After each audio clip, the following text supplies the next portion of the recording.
ये सपना जी हैं और ये हिमाचल से हैं। इन्होंने पहला गाना किया था नचनिए कारण कनिया के भुलाई रे गई ना। उसके बाद लगातार इनके गाने ये देखा चुमा मोहम्मद बिगाड़ दे बुकाई लइकवन के। तू तो पहाड़ पर चल जेबू कल से लग यहाँ से चुमा खोजे। आह दादा चुमा कहाँ मिली तो काम गबड़ा जाई। चलिए बहुत अच्छा, आप इनको प्रणाम कर लीजिए। उसके बाद दो गाना आपके साथ हम करना चाहते हैं। नहीं बोल पाओगे, एक बार सिर्फ इनको इतना ही बोल दो, का हलवा देवर जी बोल रे, मुंह से बोल, मुंह से।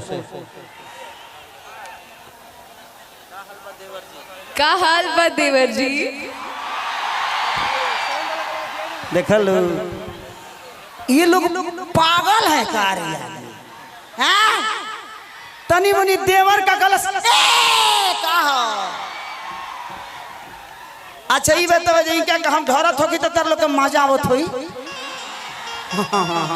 हम कुछ करब तो तोहरे लोग के मजा आई।